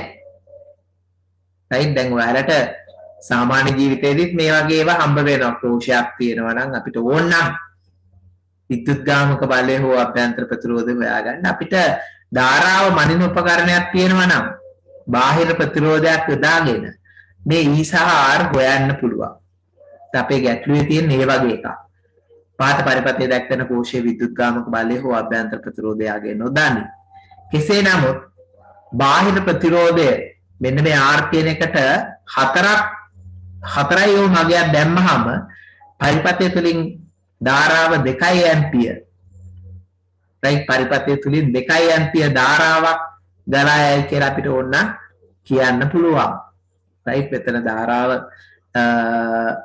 ඔව් මේක අවශ්‍ය නැහැ අපි ඒක මකලා දාමු එතකොට පැහැදිලි මේක නේද එතන පරිපථය තුලින් 2 ඇම්පියර් ධාරාවක් ගලා යයි බාහිර ප්‍රතිරෝධය R වලගේ 10 ඕම් කල විට right මේක 10 ඕම් කරවුවාම විද්‍යුත් ධාරාව 1 ඇම්පියර් වේ නම් right බලන්න මේ ප්‍රතිරෝධය 4 තිබ්බ එක 10 කරවුවාම ධාරාව අඩු වෙනවා. ඇයි ඒ? බාහිර ප්‍රතිරෝධය වැඩි වෙනකොට මේ පරිපථයේ ගලන ධාරාව අඩු වෙනවා. 1 ඇම්පියර් බවට පත් වෙනවා නම්. කෝෂයේ විද්‍යුත්ගාමක බලය හා අභ්‍යන්තර ප්‍රතිරෝධය සොයන්න. එතන මේ වගේ ගැටලුවක් අපි හදනකොට මේකේ අවස්ථා දෙකක් තියෙනවා. දැන් බලන්න කියවාගෙන යනකොට එක අවස්ථාවක් තමයි කැපිටල් R කියන මේ බාහිර ප්‍රතිරෝධය 4 ඕම් වෙන අවස්ථාව. මේ වෙලාවේ පරිපථයේ ගලන ධාරාව වෙනස් 2 ඇම්පියර්. ඉතින් මේ ප්‍රතිරෝධය වෙනස් කරන්න පුළුවන්. මේක ගලවලා වෙන එකක් හයි කරනවා කියලා හිතමු. ඒක 10 කරනකොට ධාරාව ඇම්පියර 1යි. ඔන්න ඔය දත්ත දෙක මෙතන දත්ත දෙකක් තියෙනවා. එකක් තමයි 4 ඕම් සම්බන්ධ කරනකොට ධාරාව 2 ඇම්පියර්. අනිත් දත්තය තමයි R වලගේ 10 ඕම් කරනකොට ධාරාව 1 ඇම්පියර්. ඔය දත්ත දෙක භාවිතා කරලා E වල අගයත් R වල අගයත් හොයන්න පුළුවන්. එහෙමනම් ඔය අවස්ථා දෙකට අපිට පරිපථ දෙකක් ඇඳ ගන්න පුළුවන්. මේ තමයි මුල් අවස්ථාව. විද්‍යුත්ගාමක බලය දන්නේ අභ්‍යන්තර ප්‍රතිරෝධය දන්නේ ඒවා E සහ R කියලා කියමු. කැපිටල් R වලගේ 4ක් වෙනකොට මේ පරිපථයේ ගලන ධාරාව 2 ඇම්පියර්. ඉතින් මේක සරල පරිපථයක් නිසා සරල පරිපථ සූත්‍රයට මේ දන්න දේවල් ටික ආදේශ කරන්න පුළුවන්. නොදන්න දේවල් දෙකක් තියෙනවා. නොදන්නා රාශීන් දෙකක් තියෙනවා. එහෙනම් E වලගේ මොකක් හරි අපි කියමු සමානයි. I කියන්නේ මෙතන 2යි. දෙවරක් කැපිටල් R කියලා කියන්නේ 4යි. 4 දන්න සිම්පල් R. ඔන්න අපිට ලැබෙන පළවෙනි සමීකරණය. E සහ සිම්පල් R දන්නේ නැහැ. අනිත් දෙක දන්නවා. ඒ හින්දා මෙහෙම සමීකරණයක් අපි ලියනවා. ඊළඟට ආයේ දෙවන පරිපථය අපි වෙනස් එකක් නෙමෙයි R වලගේ වෙනස් මේ එහෙනම් මේකම පාවිච්චි කරන්න බෑ. වෙන එකක් අපි අඳින්න ඕනේ. අර කෝෂයමයි දාන්නේ. E වලගේත් R වලගේත් නියතයක් නේ. ඒවා වෙනස් වෙන්නේ නැහැ. හැබැයි බාහිර ප්‍රතිරෝධය වෙනස් වෙනකොට ගලන ධාරාව වෙනස්. ඒ නිසා කැපිටල් R වලගේ 10 ඕම් වෙනකොට ධාරාව 1 ඇම්පියර් කියලා මේ කියන දත්තය අපි භාවිතා කරන්නේ මේ වගේ සරල පරිපථයකට දාගන්නවා. එහෙනම් මේ පරිපථයට අනුව නැවත වතාවක් අපි මේ සරල පරිපථ සූත්‍රයට ආදේශ කරොත් E වලගේ Eමයි මේ වෙලාවේ I වලගේ මෙතෙන්ට දාන්න 1 ඇම්පියර් කියලා මේ වෙලාවේ R වලගේ කැපිටල් R 10යි සිම්පල් R කියන්නේ සිම්පල් Rම තමයි. එතකොට මුල් අවස්ථාවට සහ දෙවැනි අවස්ථාවට අදාළ පරිපථ දෙක දිහා බලලා මේ සමීකරණයට ආදේශ කරපුවාම E සමානයි දෙවරක් 4 ධන සිම්පල් R කියලා එක සමීකරණයක් එනවා. ඒ E අගයම වෙනත් අවස්ථාවකදී එකවරක් 10 ධන R කියලා සමීකරණයකට සමාන වෙනවා. එතන මේ එකම E. එතකොට අපි කියන්නේ මේ වගේ සමීකරණ දෙකක් තියෙනවා නම් මේ සමීකරණ වල වම් පැත්ත සමානයි නේ. E කියන එක වම් පැත්ත දෙකේම තියෙන වම් පැත්තේ E. එහෙනම් දකුණු පැතිත් එකිනෙකට සමාන වෙන්න ඕනේ. right එහෙනම් අපි කියනවා එක සමානයි දෙක. මේ සමීකරණයමයි මෙතන තියෙන්නේ. එහෙනම් මේ පැත්තෙත් සමාන වෙන්න ඕනේ. එහෙනම් අපි මේ පැත්තේ සමාන කරොත් දෙවරක් 4 ධන සිම්පල් R සමානයි එක්වරක් 10 ධන සිම්පල් R. දැන් මේ සමීකරණ දෙකේ E සහ R දෙකම තියෙනවා. හැබැයි මේ දෙකේ දකුණු පැති සමාන කරලා ගන්න මේ සමීකරණයේ තියෙන සිම්පල් R විතරයි. එහෙනම් ඒක අපි හොයා ගන්න ඕනේ. right සිම්පල් R උත්තර කරන්න ඕනේ. වරහන් තියාගෙන බෑ මේ වැඩේ කරන්න. වරහන් ඉවත් කරන්න දෙකෙන් වැඩි කරන්න මේ පද දෙකම දෙවරක් 4 8යි දෙවරක් R දෙකක් R. එකෙන් බැරි කරන්න මේ දෙකම එකෙන් බැරි කරනවා කියන්නේ ඒකමයි නේද? එක්වරක් 10 10 එක්වරක් r r. එහෙනම් මෙන්න මේකයි r හොයන්න අපිට තියෙන සම්බන්ධය. මේකේ 2r මෙතන තියෙනවා මෙතන r තියෙනවා. මෙයා මේ පැත්තට ගෙනියමු. 2r ඍණ r සමානයි. මෙතන 10ක් තියෙනවා මෙතන 8ක් තියෙනවා. මෙයාට මේ පැත්තට ගෙනියමු. එතකොට 10 ඍණ 8 10 ඍණ 8 කියන්නේ 2යි 2r ඍණ r කියන්නේ r. එහෙනම් අපිට ඇවිල්ලා තියෙන්නේ මොකද්ද? r හෙවත් අභ්‍යන්තර ප්‍රතිරෝධය 2 ඕම් කියලා අපිට ඇවිල්ලා තියෙනවා. හරි. ඉතින් මේ ලබාගත් සිම්පල් r වලගේ මේකට හෝ මේකට ආදේශ කරන්න පුළුවන්. මම දෙවැනි සමීකරණයට ආදේශ කරන්නම්. දෙකේ ආදේශයෙන් සිම්පල් r වලගේ විද්‍යුත් ගාමක බලයගේ හොයා ගන්න පුළුවන්. මෙන්න දෙවැනි සමීකරණය මේකේ r වෙනුවට දාන්නේ 2. එහෙනම් අපි නැවත ලියුවොත් සමීකරණයේ e සමානයි එකවරක් මෙතන තියෙන 10 හැම ලියනවා මෙතන තියෙන සිම්පල් r 2 දානවා. එතන එක්වරක් 10 ධන 2 10 ධන 2 කියන්නේ 12යි 12 1 කියන්නේ 12යි. එහෙනම් කෝෂයේ විද්‍යුත් ගාමක බලය 12යි වෝල්ට් වෙනවා කියලා අපිට පැහැදිලිව පේනවා. හරි. ඉතින් මේ විදිහට පොඩි පරිපත හා සම්බන්ධ ගැටලු විසඳන්න ඔයාලට පුළුවන් නම් මම හිතනවා ඒක ප්‍රමාණවත් වෙනවා. ඊට අවසන් වශයෙන් අපිට කතා කරන්න තියෙන්නේ විද්‍යුත් උපාංගයක්. අපි බැලුවොත් එහෙම විද්‍යුත් උපාංගයක් තුලින් ධාරාවක් ගලනකොට විද්‍යුත් ශක්තිය වෙනත් ශක්තියින් බවට පරිවර්තනය වෙනවා.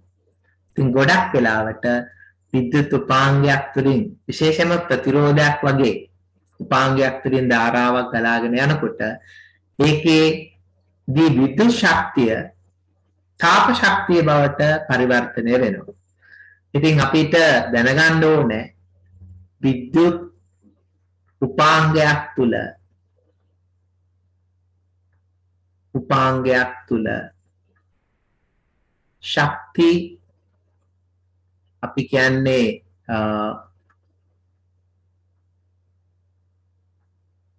ශක්ති උත්සර්ජන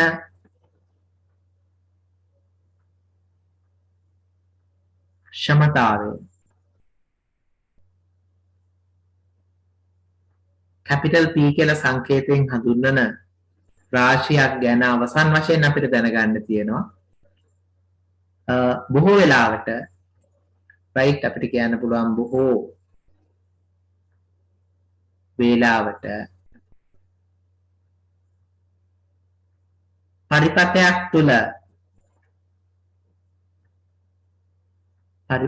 තුලදී විද්‍යුත් ශක්තිය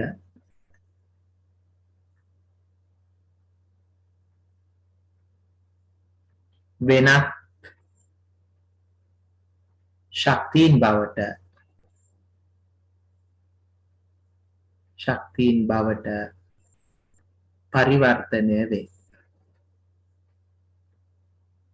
පරිවර්තනය වේ. දැන් හොඳම උදාහරණයක් තමයි අපි විද්‍යුත් බල්බයක් ගත්තොත් විද්‍යුත් ශක්තිය ආලෝක ශක්තිය බවට පරිවර්තනය වෙනවා. ඒ වගේම අපි ගත්තොත් හීටරයක් කියන එක එහෙම නැත්නම් තාපන නගරයක් කියන එකක් ගත්තොත් අපි ඒකෙන් අපිට පුළුවන් වතුර ටික අරත් කරගෙන තේ එකක් බොන්න නේ. ඒතර අපි කියන්නේ විද්‍යුත් ශක්තිය එතෙන්දී තාප ශක්තිය බවට තමයි පරිවර්තනය වෙන්නේ. එතකොට අපි හිතුව ෆෑන් එකක් කියලා ෆෑන් එකකදී රයිට් විද්‍යුත් ශක්තිය මොනවටද පරිවර්තනය වෙන්නේ? යාන්ත්‍රික ශක්තියට. මොකද ෆෑන් එකේ තටු කැරකෙනකොට අපිට හුළඟක් ලබා ගන්න පුළුවන් නේද? ඒ වගේ විවිධ ශක්තියින් බවට පරිවර්තනය වෙනවා. රයිට් එතකොට අපි ඒකක කාලයක් තුලදී රයිට් අපි කියනවා ඒකක කාලයක්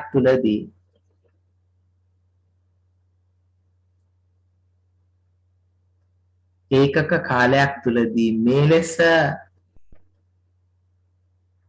පරිවර්තනය වන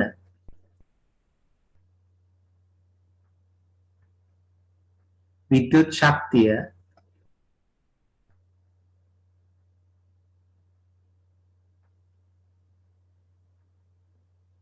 අපි විශේෂ නමකින් හඳුන්වනවා ශක්ති උත්සර්ජන ශක්ති උත්සර්ජන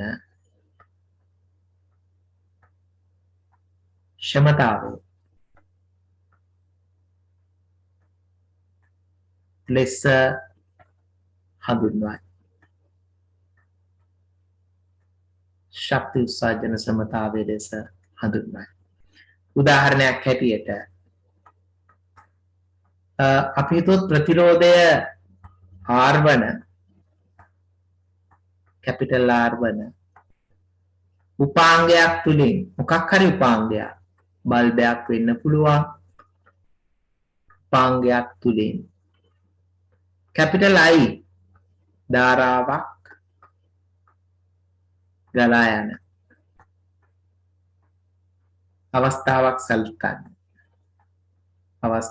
සලකමු.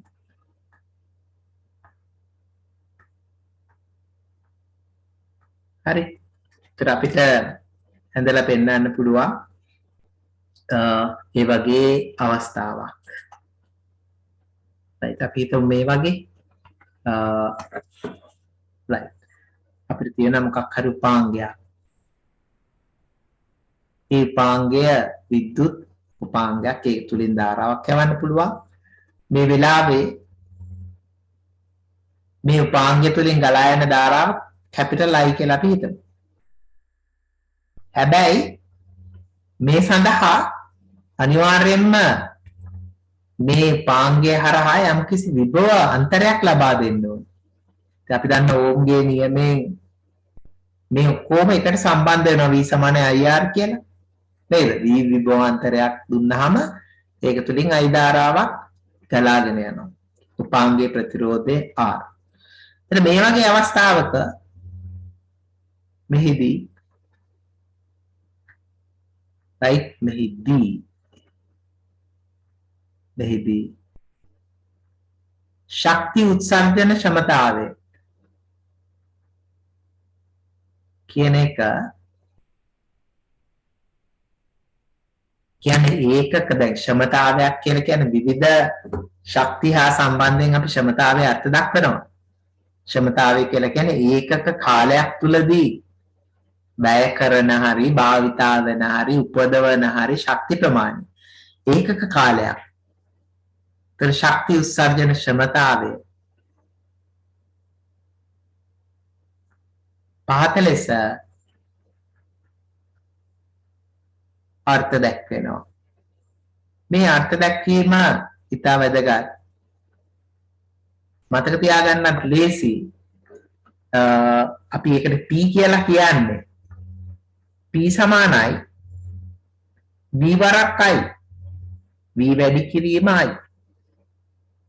මේක තමයි විද්‍යුත් ශක්ති උත්සර්ජන සමතාවය කියලා කියන්නේ. කියන්නේ විද්‍යුත් ශක්තිය වෙනත් ශක්තියක් බවට පරිවර්තනය වෙනකොට තප්පරයක් තුලදී එවත් ඒකක කාලයක් තුලදී පරිවර්තනය වෙන ශක්ති ප්‍රමාණය P = VI මගින් ලබා දෙනවා. right? ඒත් මොකද්ද මෙහි V කියලා කියන්නේ? සාමාන්‍යයෙන් කියන විභවාන්තරය. එතකොට I කියලා කියන්නේ විද්‍යුත් ධාරාව.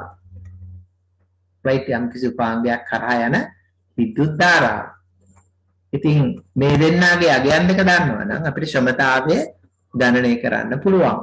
හැබැයි ක්ෂමතාවයේ ඒකකය මීට කලින් අපි යාන්ත්‍ර විද්‍යාවේදී ඒ ගැන කතා කරලා තියෙනවා. ඒකකය වෙන්නේ වොට්. තප්පරයට ජූල් කියන ඒකකය තමයි අපි W කියලා කියන්නේ වොට්. right? හෙවත්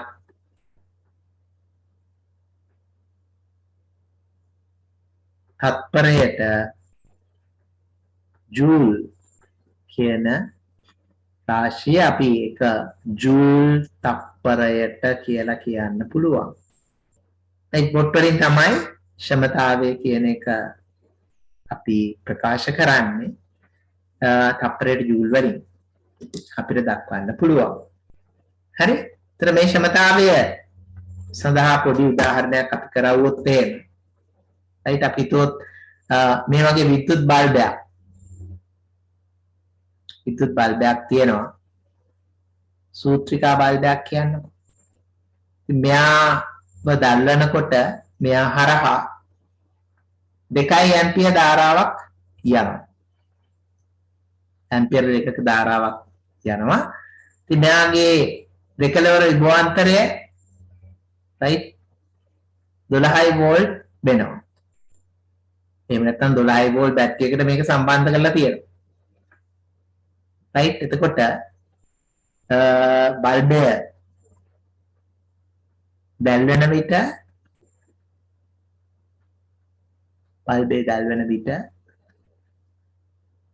මෙයා හරහා ධාරාව ඇවිල්ලා 2 ඇම්පියර්.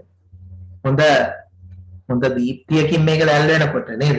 සමහර වෙලාවට අඩුවෙන් දැල්වෙන්න පුළුවන්. නමුත් සාමාන්‍ය තත්ත්වයට අයි වෙලාගේ 2 ඇම්පියර් වෙනවා. ඒතර විභවාන්තරය 12 වෝල්ට් වෙනවා.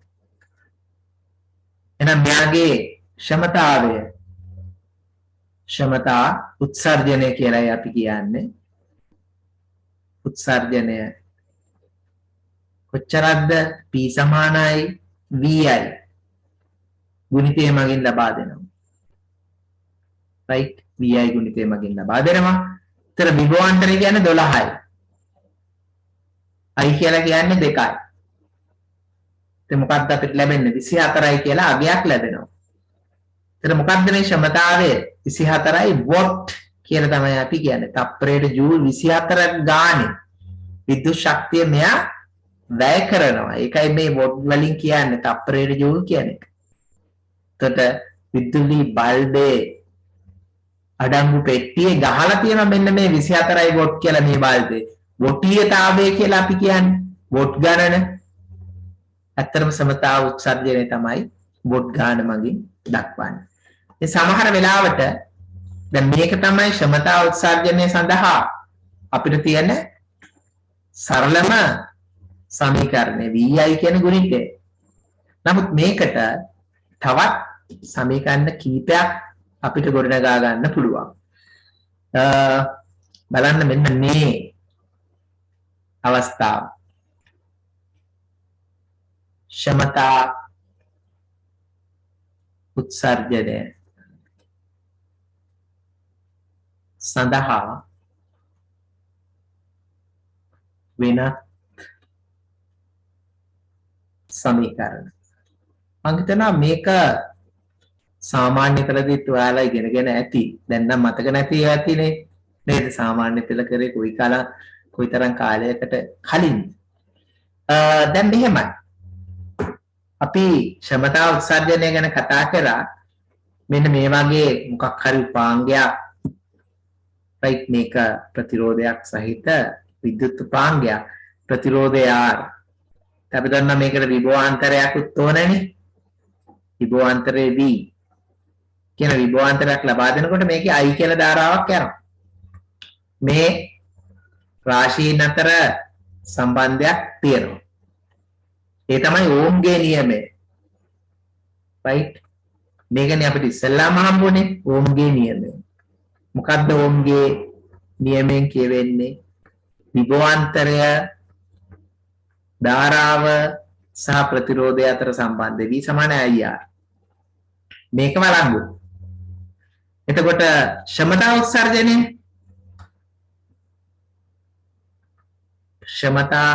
උත්සර්ජනය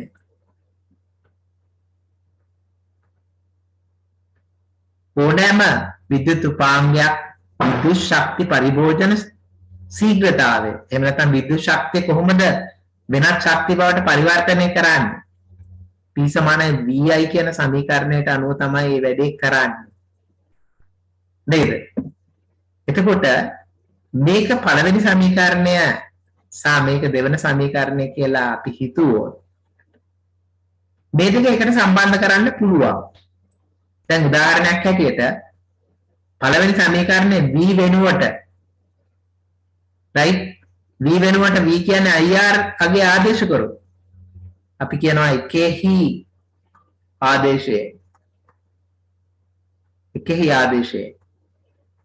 right එහෙනම් එකේ කියනවා P සමානයි V වරක් I V වෙනුවට දාන්න IR එහෙනම් IR වරක් I. එතන I සහ I කියලා දෙපාරක් තියෙනකොට අපි කියනවා ඒකට I වර්ගය කියලා. I වර්ගය වරක් කැපිටල් R. එහෙනම් ක්ෂමතාවය ගණනය කරන්නේ තවත් සමීකරණයක් තියෙනවා. ඒ තමයි I වර්ගය වරක් R කියන එක. right ක්ෂමතාවය එක්ක P සමානයි VI වලින් ගණනය කරන්න පුළුවන්. විභවාන්තරයේ තියෙනවා නම් ධාරාව තියෙනවා නම් මෙහෙම ගණනය කරන්න පුළුවන්. අපි උත් අපිට විභවාන්තරේ නැහැ. ධාරාව සහ ප්‍රතිරෝධයේ අගය තියෙනවා. එහෙනම් අපිට කැමති නම් මේ විදිහට ගණනය කරන්න පුළුවන් I වර්ගයේ වරක් R කියලා. හරි? එතකොට ඒ V වලට මෙතෙන්ට ආදේශ කරා. ඕනනම් I වලටත් ආදේශ කරන්න පුළුවන්. කොහොමද I වලට ආදේශ කරන්නේ? දෙවන සමීකරණයෙන් අපි ගන්නවා. ඒ දෙවන සමීකරණේ අපි I යුක්ත කර ගන්නවා. මෙයා යුක්ත කරගත්තොත් I කියන්නේ මොකද්ද? I සමානයි V බෙදීම R කියලා කියන්නත් පුළුවන්. I සමානයි V බෙදීම R. දැන් ආපහු එකෙහි ආදේශයෙන්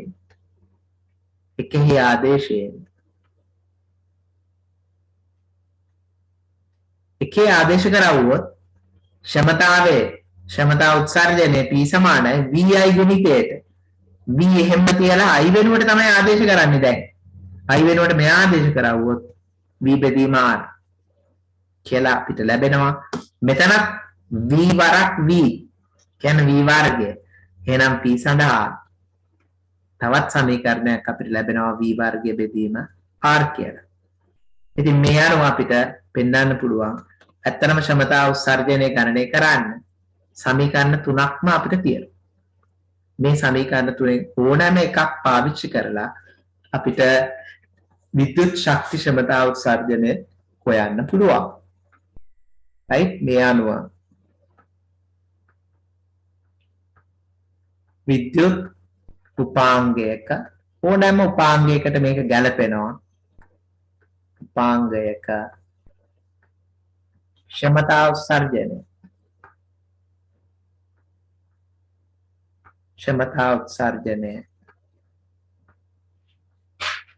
ගණනය කරන්න ගණනය කිරීමට පහත ඕනෑම සමීකරණයක්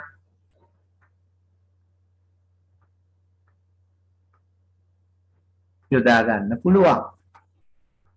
යොදාගත හැකිය. හරි? එතකොට මොනවද සමීකරණ තුන? ඒ තමයි පළවෙනි සමීකරණය තමයි P සමානයි VI.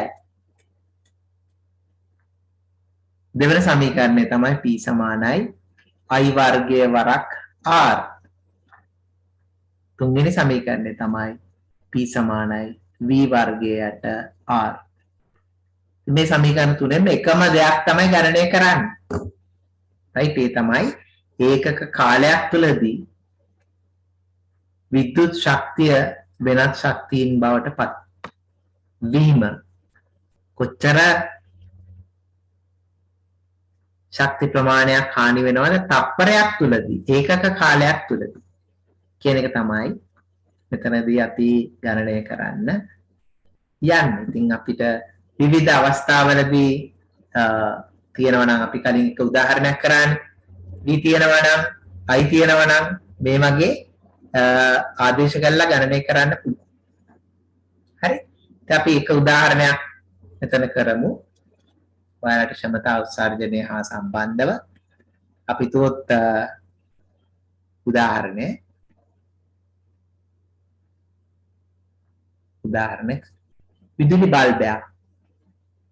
විදුලි බල්බයක ක්ෂමතාවය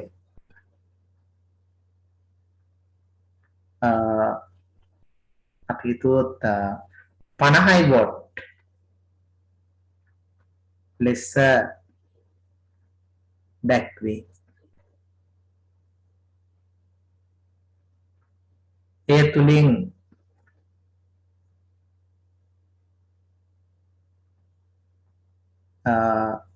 ගලා යන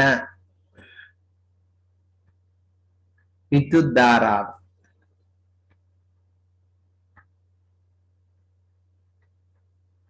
5 ඇම්පියර වේ නම්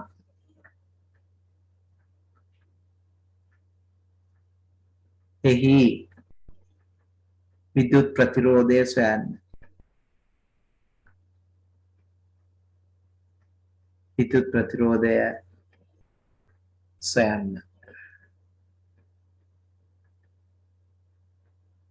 මෙම බල්බය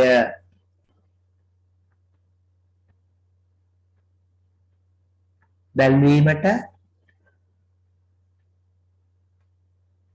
යොදාගත යුතු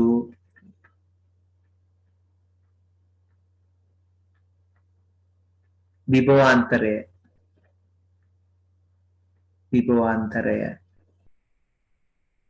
කොපමණද? හරි. මෙන්න මේ වගේ උදාහරණයක්. ඇත්තටම අපිට කියන්න පුළුවන් විදුලි බල්බයක ක්ෂමතාවය කිව්වහම මේක මේ හොඳින් දැල් වෙන වෙලාව. බල්බයක් ගත්තාම එක එක විදිහට දැල් වෙන්න පුළුවන්. මේක ඇවිල්ලා හොඳටම දැල් වෙන වෙලාව. හොඳින් දැල් වෙන විට ක්ෂමතාවය තමයි මේ අපි කියන්නේ නේද? ඒක හොඳින් ක්‍රියාත්මක වෙනකොට ක්ෂමතාවය 50 වෝල්ට් ලෙස දැක්වේ. ඒ තුලින් ගලා යන විද්‍යුත් ධාරාව ඇම්පියර් 5ක් වේ නම් එහි විද්‍යුත් ප්‍රතිරෝධය සොයන්න. මෙම බල්බය දැල්වීමට යොදාගත යුතු විභවාන්තරය කොපමණද කියලා අහනවා. දැන් විද්‍යුත් බල්බයක් සාමාන්‍යයෙන් පරිපථයක දක්වනකොට මෙහෙම කතිරයක් දක්වනවා. අපි අර ඉස්සෙල්ලා ඇන්දේ බල්බයක් එහෙම අඳින්නම ඕනේ නැහැ. right. මේ බල්බේ ගහලා තියෙන ක්ෂමතාවය 50යි වොට් කියලා. වොට් වලින් කියන්නේ 50යි වොට්. එතකොට මෙයා හොඳට දැල් වෙනවා කියලා කියන්නේ ආලෝකය නිකුත් වෙනවා මේ විදිහට. මේ වෙලාවේ මේක තුලින් ඇද ගන්න ධාරාව අපිට දෙනවා. කොච්චරද ධාරාව? I සමානයි 5 ඇම්පියර කියලා දෙනවා. right. ඒකල අපෙන් අහන පළවෙනි ප්‍රශ්නේ තමයි ඒ විද්‍යුත් ප්‍රතිරෝධය මොකක්ද කියලා අහනවා. R කියලා ප්‍රතිරෝධයක් ගැන අහන්නේ කැපිටල් R. හරි. අපි දන්නවා ක්ෂමතාවය right. ක්ෂමතාවය P කියලා කියන ක්ෂමතාවය එක එක විදිහට දක්වන්න පුළුවන්. right. P කියන ක්ෂමතාවය VI ගුණිතය මගින් දක්වන්න පුළුවන්. එහෙම නැත්නම් I වර්ගය වරක් R. දැන් මේක මතක නැත්නම් මොකද කරන්නේ? V වෙනුවට ඕම්ගේ නියමයෙන් V සමානයි IR කියලා දානවා. එතකොට I වර්ගය වරක් R වෙනවා. එහෙම නැත්නම් I වෙනුවට දානවා V බෙදීම R. එතකොට අපිට ලැබෙන්නේ V වර්ගය බෙදීම R කියලා. මේ තුන තියෙනවා. මේ තුනෙන් වඩාත්ම හොඳ සමීකරණය පාවිච්චි කරලා තමයි අපි අහන ප්‍රශ්න වලට උත්තර දෙන්නේ. දැන් I තියෙනවා P තියෙනවා R අහනවා. right. අහන්න ඉස්සෙල්ලාම විද්‍යුත් ප්‍රතිරෝධය මොකක්ද කියලා නෙමෙයි ප්‍රතිරෝධය හොයන්න කියනවා. එහෙනම් ක්ෂමතාවය ධාරාව සහ ප්‍රතිරෝධය අතර සම්බන්ධය මෙන්න මේ සමීකරණය. ක්ෂමතාවය තියෙනවා ධාරාව දන්නවා නම් ප්‍රතිරෝධය හොයන්න පුළුවන්. දැන් මේක ගත්තොත් Vi එතන R හොයන්න බෑ කෙලින්ම. විභවාන්තරයක් විතරයි හොයන්න පුළුවන්. හරි හොඳයි. එහෙනම් අපි ශක්ති උත්සර්ජන ක්ෂමතාවය right බල්බේ ක්ෂමතාවය P සමානයි I වර්ගය වරක් R ලෙස සලකමු. මේකයි අපි දැන් තෝරගන්නේ. දැන් ආදේශ කරමු P සමානයි 50යි වොට් වලින් හා I වලගේ 5 ඇම්පියර ආදේශයේ right මේව ආදේශ කරමු. එතකොට අපිට ලැබෙන්නේ මොකක්ද කියලා බලන්න.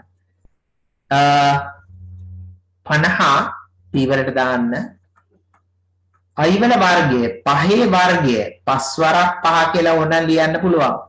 වරක් r ට සමානයි. එම නිසා r වලගේ අපි උක්ත කරවුවොත් 50 බෙදීම පස් වරක් පහ කියන්නේ අතරම 25යි. එතකොට අපිට ලැබෙනවා 2යි කියලා අගයක්. ඒක ප්‍රතිරෝධයක් නිසා 2යි ඕම්. එහෙනම් බල්බේ ප්‍රතිරෝධය 2යි ඕම් වෙනවා කියලා අපිට කිය හැකියි. හරි? බල්බේ ප්‍රතිරෝධය ওই විදිහට හොයන්න පුළුවන්. ඉතින් අපෙන් අවසන් වශයෙන් අහනවා මෙම බල්බේ දැල්වීමට යොදාගත යුතු විභවාන්තරය මොකක්ද කියලා. එතන දැන් මෙතන විභවාන්තරයකුත් තියෙනවානේ. right. මෙන්න මේ හරහා විභවාන්තරය දැන් ආයේ අපිට විභවාන්තරය හොයන්න වෙන මොනවත් ඕනේ නැහැ. v සමානයි ir පාවිච්චි කරන්න පුළුවන්. i වලගේ දන්නවා අපි r හොයාගත්තා. right. ඕම්ගේ නියමය පාවිච්චි කරපු ගමන් බල්බේ දෙකලවර විභවාන්තරය අපිට ලේසියෙන් හොයා ගන්න පුළුවන්. right. එහෙනම් අපි ඕම්ගේ නියමය යොදා ගමු. ඕම්ගේ නියමයෙන් right. v සමානයි i වරක් r වෙනවා.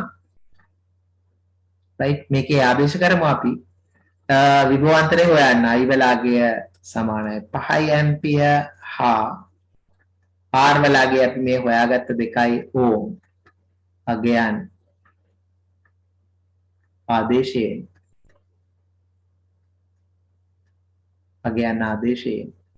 අපිට v වලගේ හොයා ගන්න පුළුවන්. v සමානයි i කියන්නේ 5යි r වලට 2යි. එහෙනම් 5 වරක් 2 10යි වෝල්ට් වෙනවා. එහෙනම් විභවාන්තරය 10යි වෝල්ට් වන කෝෂයක් වගේ එකක් බැටරියක් මේක දෙකලවට සම්බන්ධ කරොත් මේ බල්බය හොඳින් දැල් වෙනවා. බල්බය හොඳින් දැල් වෙනකොට 50 වොට් කියන ක්ෂමතාවයකින් විද්‍යුත් ශක්තිය මේකේ නම් ආලෝක ශක්තිය බවට පරිවර්තනය වීම සිද්ධ වෙන්න ඕනේ.